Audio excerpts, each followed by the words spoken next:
Welcome to Sidecar Games. My name is Dustin, and today we are on the reflection episode of our Metal Gear Solid playthrough. Indeed we are. And since Kevin played through the game, I'm going to let him kind of carry the show here. Yeah, so I had a few thoughts about Metal Gear Solid. I don't know if you prepared any, but I poured through a bunch of reviews. I actually want to shout out one guy who I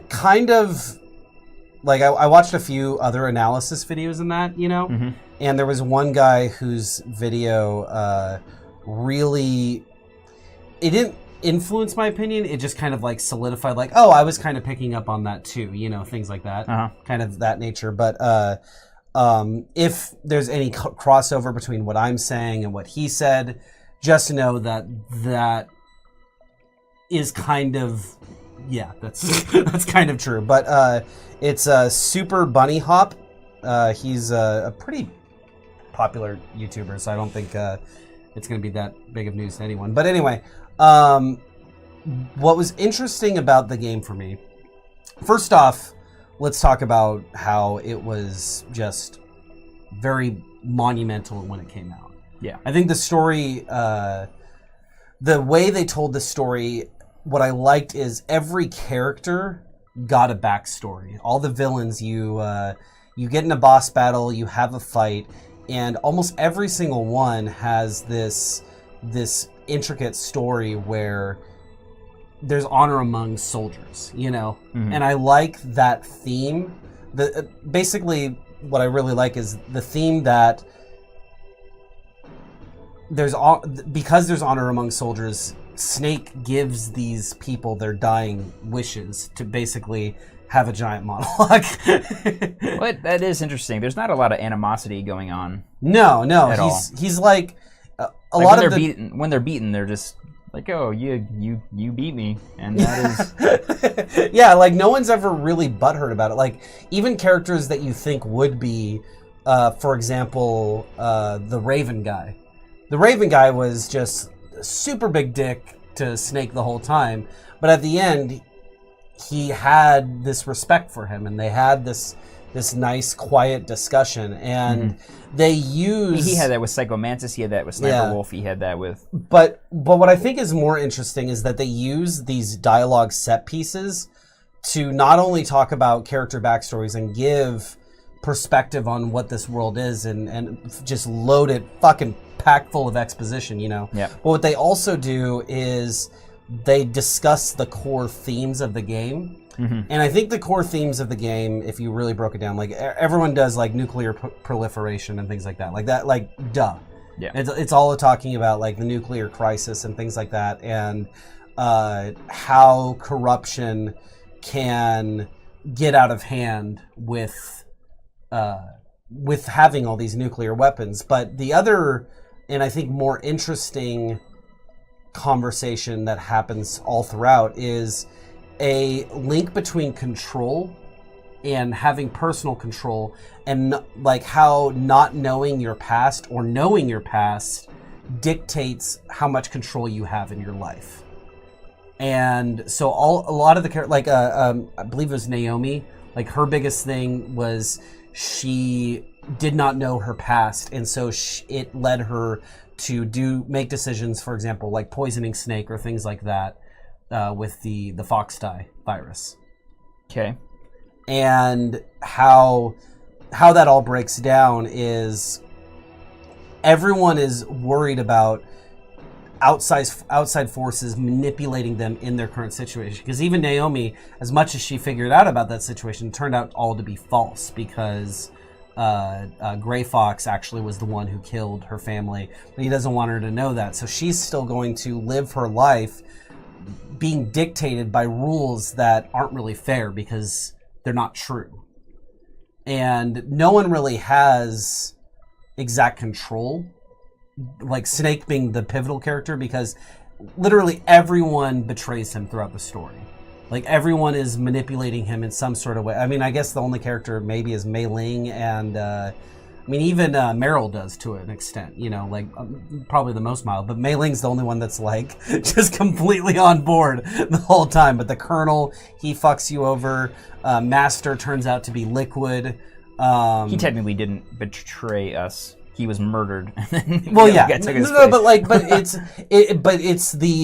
but as the viewer of the game and as Snake's perspective, you think it's your master the entire time. Which why he doesn't recognize his master's voice, I don't know, because it sounded like Liquid sounded like Liquid throughout the entire game, like even as all that. And so you're saying that break down that for me. Break down the whole control thing. The whole control thing. What does it have to do with who you are, and how do you see that message in the game? Well, that message is in the game all over the place. I mean, you talk about the end of the Psycho Mantis sequence fight, where he starts talking about how his past has made him this emotionless being, and how he doesn't really make decisions anymore. He just goes along with whatever the work is. You know, he's very void of personality because the way his dad raised him and like verbally and mentally abused him, and then he ends up killing his family and things like that.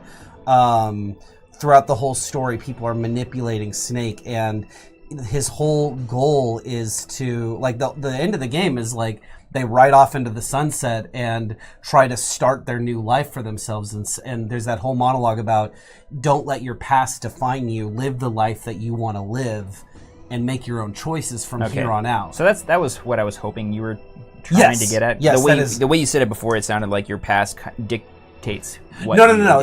What the game's trying to show you is that, or the overall theme of the game is trying to present to you is you do have the choice. You do have the ability to take control, but because of emotions and because of knowing the past and because we listen to the things that is being told to us, we don't take that control.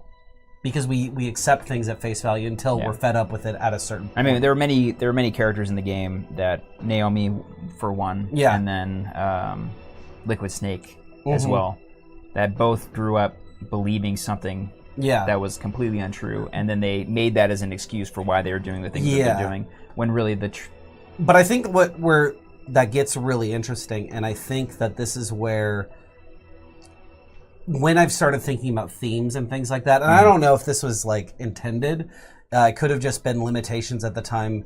The gameplay itself is just atrocious.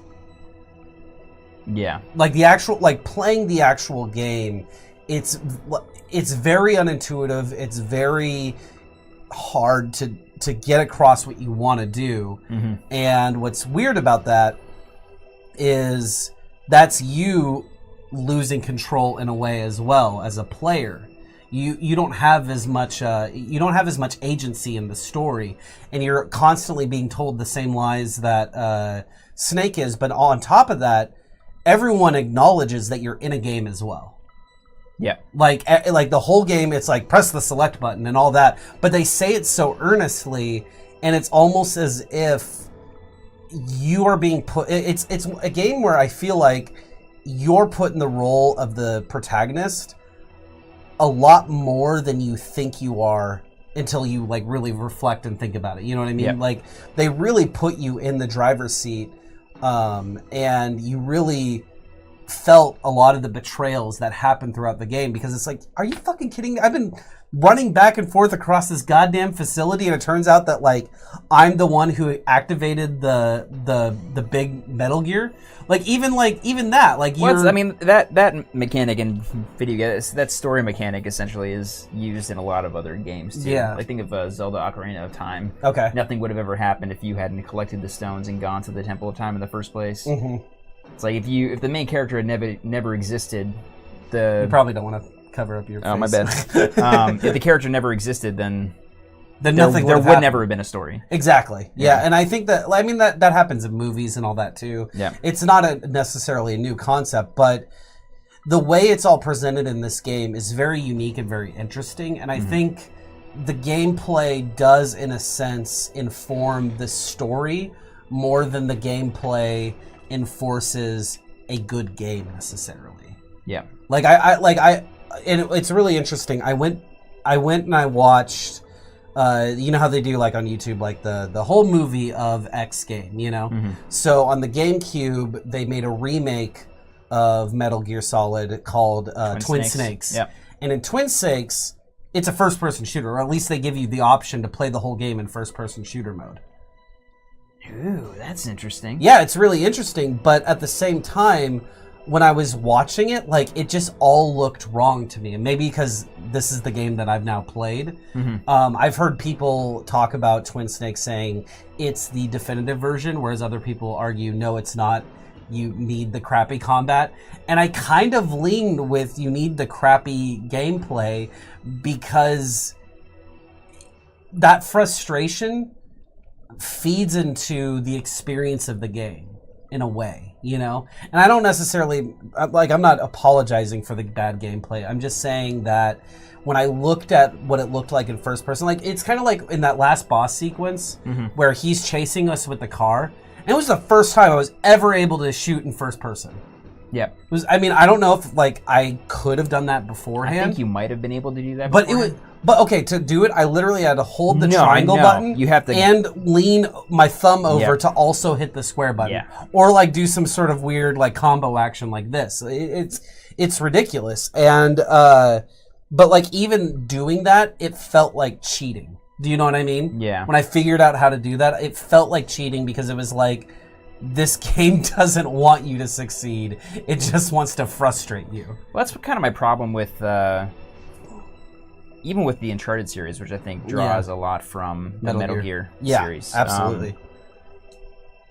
Well, the combat, it's third-person like shooter combat. It's third-person shooter combat with some stealth elements and whatever, but just the focus on the story that it has as opposed to most other games which are focused on action. I feel like the combat in Metal Gear was mostly a mini game.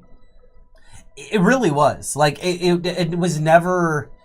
I think the gameplay was never, like... It's almost like it wasn't what the purpose of the game was. It wasn't what was planned. Like, it seems like Kojima really wanted to make a movie, but he was a video game maker, so he had to make a game.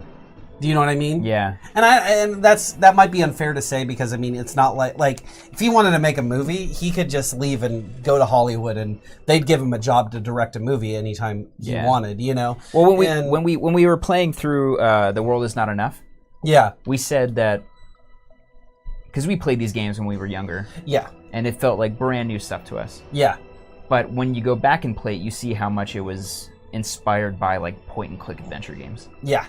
Mm-hmm. I think Metal Gear Solid without its combat would have been a point-and-click adventure game. Oh, yeah. And I don't think that would have detracted from the game itself. I think it would have been just as monumental of a game. Would have flowed better, honestly. Yeah, it really would have. Like, even like the stealth mechanics in the game are really frustrating. And like, I was listening to someone's review. It could have been the same guy, the Bunny Hop guy. Mm-hmm. They were talking about how the previous Metal Gear games were 2D.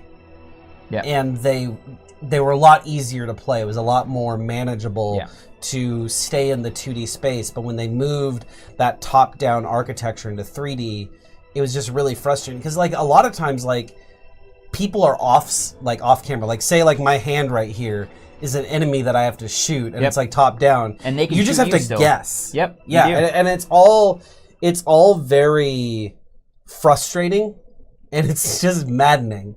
Actually, I mean, the aiming was awful. You'd have to like pan around to try to get to it. But I think this game came out before the DualShock started. Yes, so I think it did. It's not like you could have done a twin stick shooter at the time. No, you had to give the character like a long motion to aim. But in that we saw in that final boss fight, like it's impossible to aim that way, especially when it's crazy hard to do pinpoint precision stuff. Yeah, and I get the feeling that you could have done first person at any time. And I understand that it was very complicated to do. Yeah. I don't see why, though. I think it's for that specific purpose. Because they didn't have the analog sticks? A guy is off screen. I need to see him. Can I go into first-person mode and fire at him? I guess so. Well, because I knew that there was, like, binoculars and all that. Like, you could use the first-person view to look around. But that was the first time it ever occurred to me, like, can I just hold this button and still fire and all that? And it ended up working. But I don't really... It was weird because this game I've never heard bad things about this game. Mm-hmm. And I didn't hear bad things about this game until I played it and then allowed myself to start looking at reviews and all that. And it turns out when this game came out, it got, like, the gameplay got shit on. Like, people did write reviews where they were like, the gameplay is awful, the story's great, it's revolutionary. Yeah, it's really weird. But, I mean, like, the Psycho Mantis fight, I will always remember that fight. Yeah. I do wish we had some save memory on our memory card when we did that. Call it out. Yeah. So you'd call it out and all that. Like, you like RPGs. I think if you had played Kojima had made, I think, 2 games. Yeah. Like, or was lead on 2 games prior to Metal Gear Solid. And you know my master. if you have that save data on your memory card, it would actually have Kojima, in Kojima's voice, send a message to you.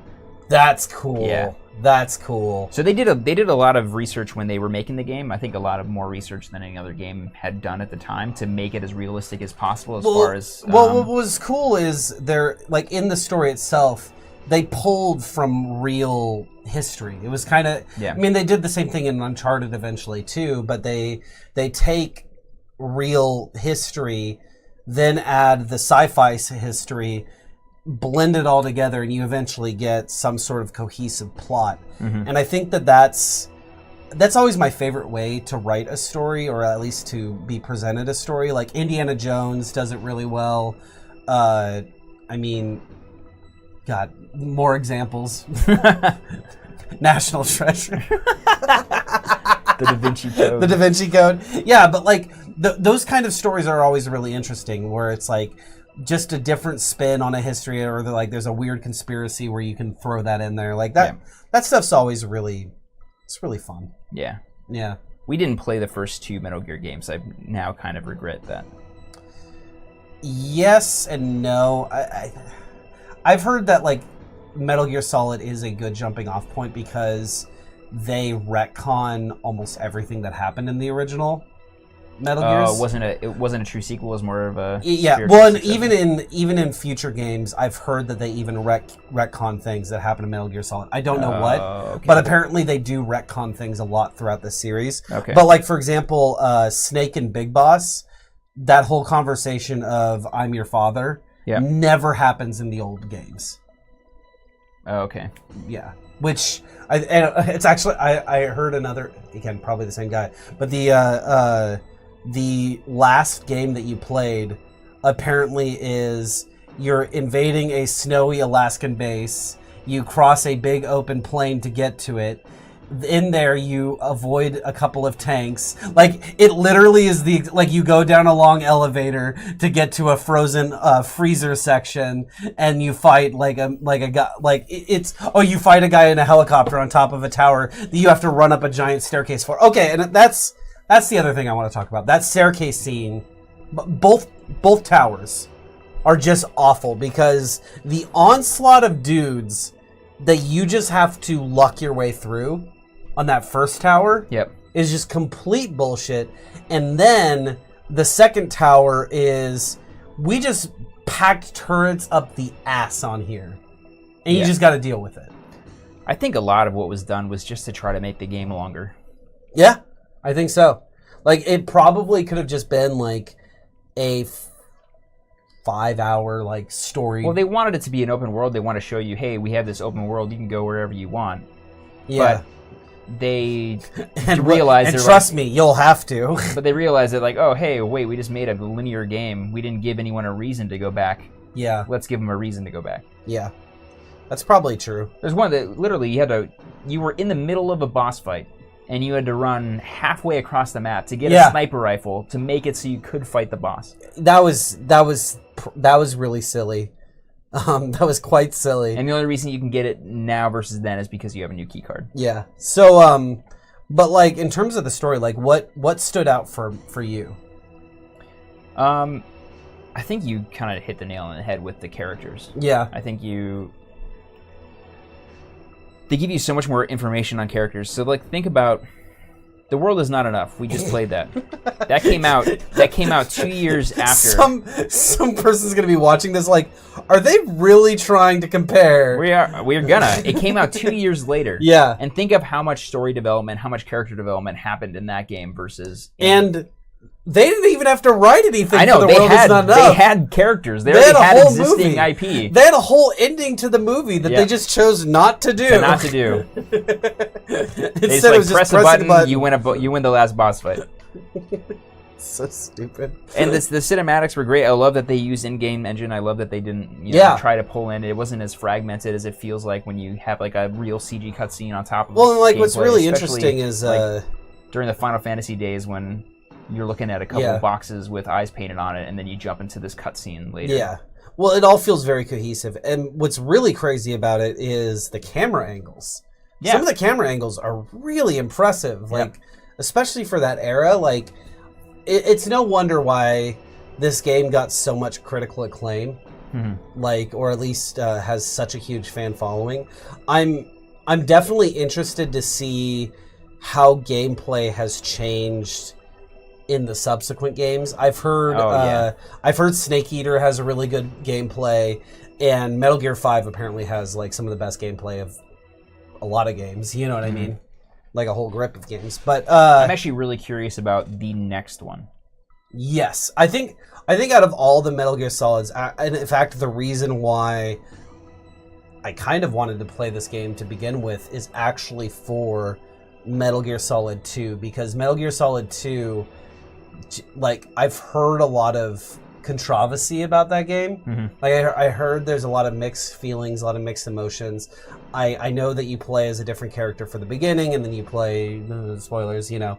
But like, that was really interesting to me. It's very curious, you know. Yeah. It seems like an interesting game, and I've heard the themes of that game get bananas, and that's what I'm really interested in. The themes of the games, like the story, like the actual themes of the story and all that. Because I mean, the story itself was bananas, but the themes were pretty solid in the first game. Are you telling me that themes themselves get bananas? What I hear is that the whole story and whole concept is pretty bananas in the second one. Okay, story and concept. Yeah. Get bananas. Okay. Well, it's already pretty bananas. It's already pretty sure that. Yeah, and that's the other thing where it's like, it's a giant metal dinosaur that's supposed to be the world's ultimate weapon, and it's hard not to laugh at that. Now, I will say this game is inspired by cheesy 80s action films. Yeah. It's clear that Escape from New York is a reference. I mean, Snake Plissken is identical to Snake in this game. And there's a lot of similarities with like the characters. Like Snake answers in questions a lot of times. He talks in very like short sentences, which is exactly how Snake is in the original. I would be curious to play the GameCube version, because there was a lot in there that, like, they added cutscenes. Like, to the GameCube version? Yeah, they add like these flashback sequences throughout the game where you're on the submarine before you go in and stuff. Oh, that's interesting. Yeah, like I kind of skipped past some of it because I didn't want to like spoil it and all that, you know, in case I ever did go back and play it. Let's talk about the beginning really quick. Yeah. There is no exposition, really. I mean, the exposition happens during the game. Turns out there is. You know how like games, they have like that little like pre press start button movie that you can watch? Yeah. That's the exposition. Okay. It's like 5 minutes of a video, and you actually see him get in the submarine. He shoots out in the little torpedo. Like, there's a whole fucking thing that we just never showed on our show. No way. Yeah. And I didn't realize that, because we always just skip past it. We're like, oh, get to the fucking game. And it's funny that they show that story bit every time you load the game. We never saw it. Well, I think it's funny if you like, because the game was meant to be played over and over again. Like, if you play through it 10 times on the same save, your 10th time you're wearing like a tuxedo or something like that. Wait, what? Yeah. They wanted you to play the game more than once. Yes.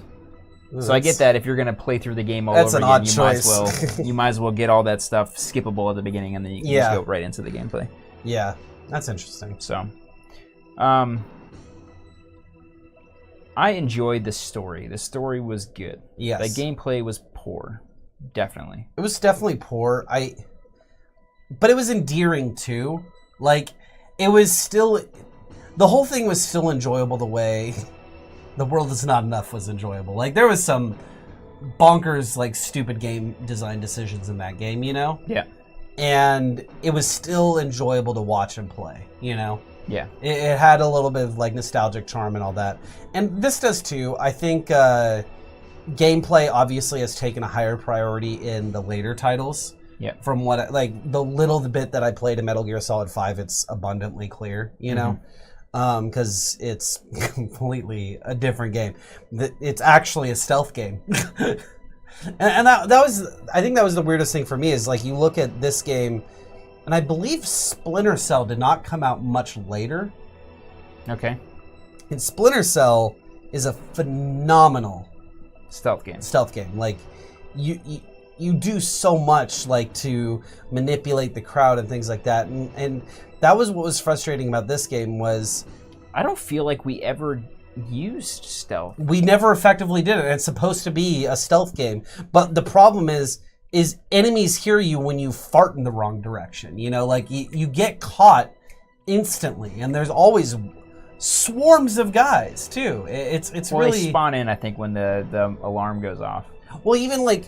There was even sections where, like you just get jumped by 4 guys in an elevator. It's like, oh, well, no way to be stealthy here, you know? Yeah. And it was, I wanted it. I was looking forward to it. The hardest thing about the stealth is that you couldn't see anyone. Like, there was no opportunities to see anybody. Yeah, and I mean, I guess that's like how you check the camera a bit. But I mean, like, at the same time, like, the mini map in the corner, right? Oh, it would be over here. The mini map right over here. Get out.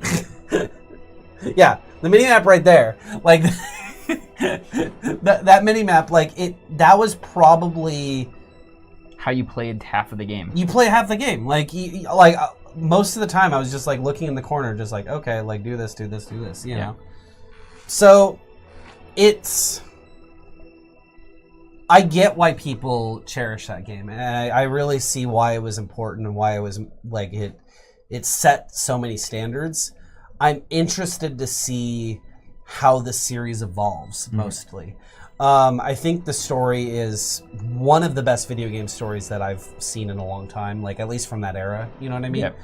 I think that it's clear that it was groundbreaking when they did it.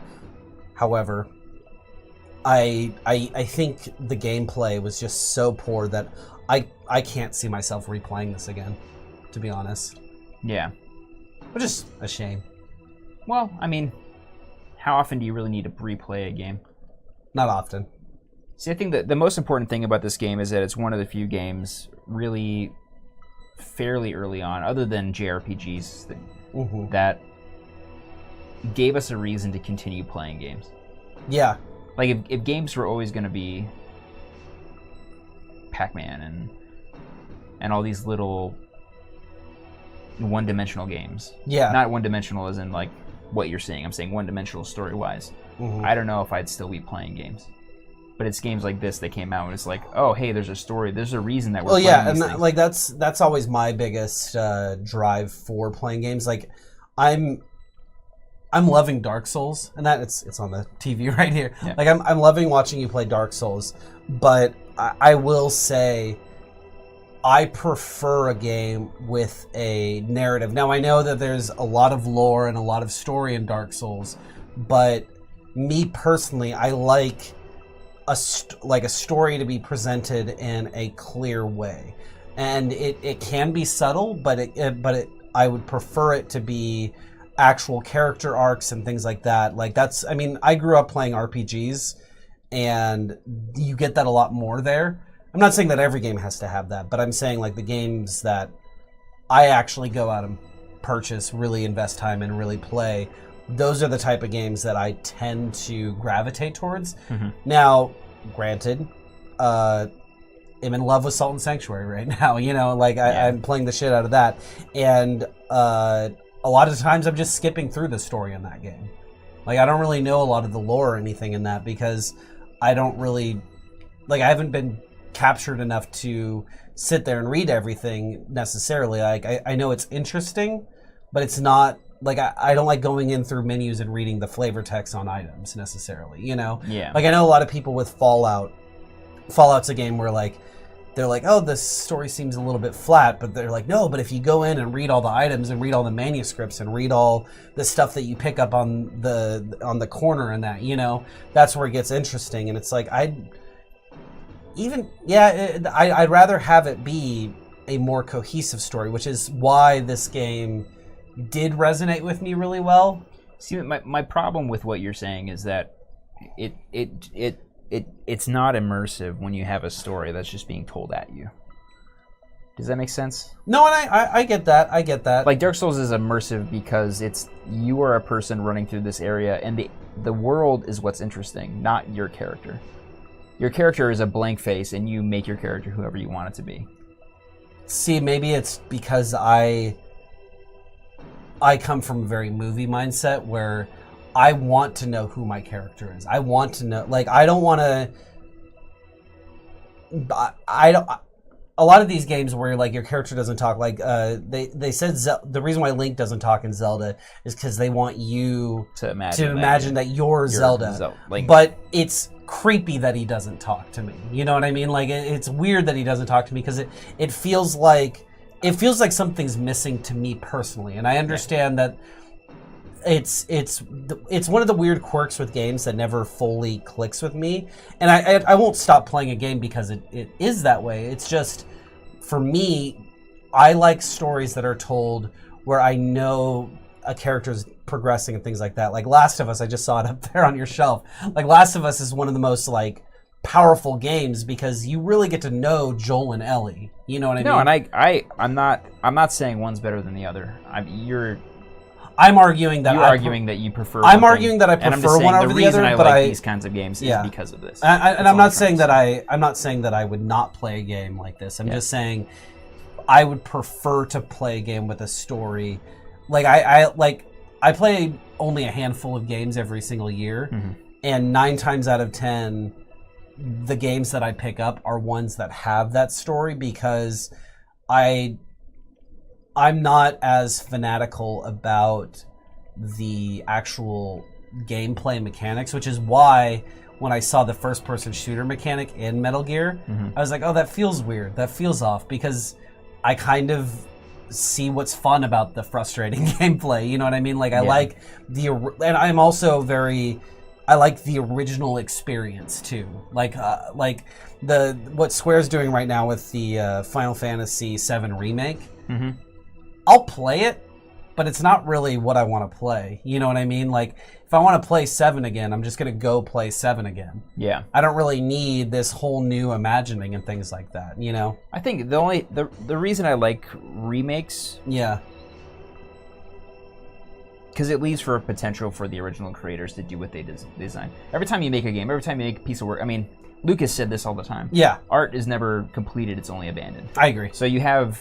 constraints, you have time constraints, you have the limit of your hardware, you have all these things. The game in the designer's mind isn't what the person sees on the consumer side. That's true. But in this case, it's completely different. It's like a completely different team. It's like completely different everything. So it's not going to be team for like, the team for the remake. Yeah, I think it didn't feel like the same game when I watched the movie. I mean, I'm sure Kojima still played a huge role in the development of it. Yeah. But I feel like it definitely wasn't the original. Like it wasn't the original intent, you know. And I think because I mean you can tell because no subsequent Metal Gear game has been a first-person shooter. It seems like they made it a first-person shooter to adopt for the times. I mean, from what I know, you know. Yeah. They switched to more of a. It's still a third-person shooter, but they switched to. Like more over camera the behind shoulder. Over the shoulder. Okay. Yeah. At least that's how 5 is. I don't anticipate seeing that in 2. I'm sure 2 kind of still uses camera angles inside. You know, I played the demo. I played the demo of 2 back on PS2 when I first got it, like when I was really young, and I believe it's you're on the same plane as him, but the camera's pretty far back. Like they almost did it more like a God of War camera angle or something like that. So yeah. So over the shoulder, but it's not like so tight. You know, it's a little bit Well, it's like Uncharted. Uncharted, the camera angle will change it based on where you are. Sometimes it's further back. Sometimes it's right in front of you. Yeah, I think it's something like that. It like I mean, Mario did the same thing. You know, all those kind of did. Yeah, and like I see the benefit in like going back to the remake conversation too. Like I see why it's fun to like go back and like it's not the creator's original intent and things like that. But at the same time, like there's something beautiful about compromise. Like, for example, going into movies for a second, Reservoir Dogs, Tarantino's first movie, is nothing like how he originally wanted to make it.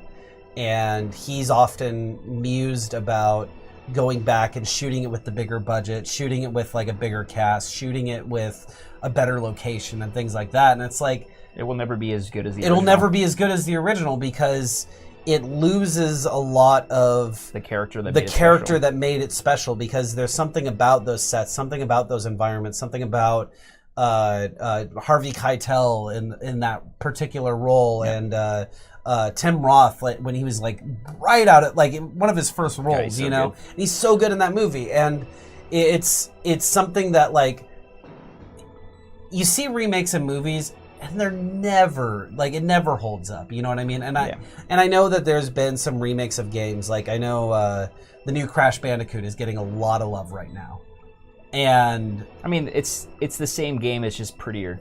Yeah, it's just prettier, and something like that. They didn't change it. It's not like a Final Fantasy VII remake where they completely changed the game. They completely changed the game, yeah, and that's I will say that's more interesting to me, where it's like, oh, well, let's just pretty up the graphics a bit. Yeah. Like I mean, I've always wanted that for Final Fantasy VIII, so call me a hypocrite, I am.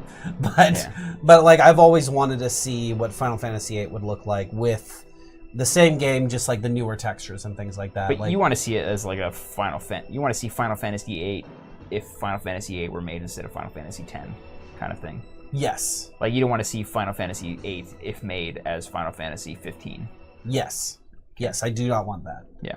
Yeah, I want to see it as like the same exact gameplay, prettier graphics. But that's am I being hypocritical? Of course, but I'm allowed to do that. Yeah, because I'm human. But and I understand why these things happen, because people hold these things with reverence, and then that's what causes it to happen. But I don't know. I always feel like whenever I talk about remakes and things like that, I always sound very Andy Rooney-ish. But then I like contradict myself. Yeah. But then I backpedal. I'm like, well, hold on. I just want my things redone. But I don't know. I think that's the majority of what there is to say. Game mechanics. Yeah. Could have been better. Yeah. Ambiance, fantastic. Story. They did a lot of research in what they were doing. Yes. Story, absurd. Yeah. But it gave us a lot of those moments where we were like, holy crap, no way. Like even at the end of the credits, you have this conversation between an unknown person who could be anybody and the President of the United States. Yeah. And you find out that the President of the United States, a person that they've been talking about the entire game, is a third clone. Yeah. And that's just where they drop on you at the end of the credits. Yeah. And you're like, well, guess I gotta wait. Well, that was like one of those things where I was like, Dustin, old games, always a post-credit sequence. I never beat a game when I was a kid, so I wouldn't know. Pokemon was the only game that ever got credits on. Did it have a post-credit sequence? No. No, pretty sure it didn't. Not a good game. I'm just kidding. But I mean, like I think like music and voice was really good. I mean, I'm not critical enough to like get into like the music section, but I thought the voice acting was phenomenal. I mean, good. For that era. Yeah. Like that's one of the first games that had voice. I think that's probably the first game to have voice acting on that level. I loved the Tales games do this all the time, but then when you bring up the codec, you have the two faces and those conversations that add so much to the story, and it's just this little conversation. The Tales games do that. Yeah, it makes it really special. You get to know the characters better. Well, and like I think like we were talking about those backtracking moments. I think those backtracking moments were literally taking you to that giant, like that one, like. You had every Naomi's a traitor conversation on that giant elevator, and they all were in codecs and all that. Yeah, and like just giving you time to. Yeah, like you could tell that they just wrote so much, and it was like, oh, like can't these be cut? Like can't these be cutscenes? Because like earlier in the game, there's a scene where Snake's looking at like the overall field that he has to cross and the snowy tundra and all that, and he's having a conversation, but like codec conversation, but like you see cinematics all around, and they do camera angles and all that. They never do that again. Yeah, it's interesting. But yeah, I don't need a full cutscene. I actually like the little codec. I like the codec thing. It's fun. It's super good. Yeah, I think it's a really special game. I think it's worth playing. I don't see myself playing it again, and I do have problems with it. But what's weird is those same problems make me appreciate the story, like I mentioned earlier a little bit. Like it made me feel more involved because I was feeling the same frustrations that I'm sure Snake was feeling when he couldn't aim at someone. Yeah. But think about this. So all the problems that we had with the staircase scene. Yep. The helicopter on a roof. Yeah. Boss battle. The final boss battle. Yeah. We had some problems with the Gray Fox battle at first. At first. That one actually seemed a lot easier than like the other ones. Yeah. But we got through the helicopter with like health to spare. Yeah. We got through the staircase. That was actually more on the seat of our pants. Yeah. That was luck. That was luck. And the final boss, we got through with ton of health. I don't think we took damage like once or twice. Yeah. Yeah. So a lot of it was just experimentation and going through it. I think we... Well, I like that there is patterns that you can learn. Yeah. And I think like that's what old games did really well, and obviously Dark Souls is doing it really well too, is you learn patterns to dictate how to succeed. I think you feel a little bit cheesy sometimes, but I mean that's how games work. Yeah. You know, you do have to like I like environmental clues and things like that let you know how to anyway. But yeah, I think that pretty much wraps it up. All right. Well, we have been talking about what game we're going to play next. Yes. And originally, we were saying that we were going to do a... How do I put this? Yeah, we were going to do some weird stuff, but we decided not to do that. So in a couple weekends from now, and we'll give you more information as we get closer, we are going to do a live stream for as long as it takes to beat Resident Evil VR. I'll be playing it. Kevin will be playing it. I'll be laughing at Kevin, freaking out. I hear it's terrifying. I know. Chris watched. Chris does not believe that we can make it. Chris said, like, when we were originally talking about doing this as our Saturday episodes, he was like, "You're gonna take off the VR headset after the first episode." I mean, go back to playing the game regular. I realize that it's dangerous to say we're going to play VR for 7 hours. Oh my god. I'm just going to have sweat pouring out my eyes. Like, it's just going to be like... Okay, well, we're going to have to take breaks, but it's probably going to take all day. Yeah. I would assume. So that's what we're going to do. And if we have to do it over 2 weekends, it'll be over 2 weekends. But we're going to try to beat it in one day. It'd be nice to do it in one day. Yeah. And then for the Classically Trained series, we wanted to play... What did we want to play? Oh! Half-Life. Half-Life, yes. Half-Life. So that's a game that everyone has played for PC that we never played because we never played PC games. No, we did not. But now we have PCs. Yeah. So, I thought you were going to say the other one, but that was to replace your book club while we did... Yeah. Yeah, before we were going to do... Yeah. It's not no. That's not happening anymore. So yeah, it'll be Half-Life. Half-Life. And I'll be playing that. You will be playing that. I will be playing that. All right. So thank you guys so much for watching. Indeed. This has been our reflection episode of Metal Gear Solid. Yes. I look forward to seeing you guys next week with some Half-Life. We'll see you on Monday with more Hollow Knight, and we'll see you on Tuesday with more Dark Souls 3.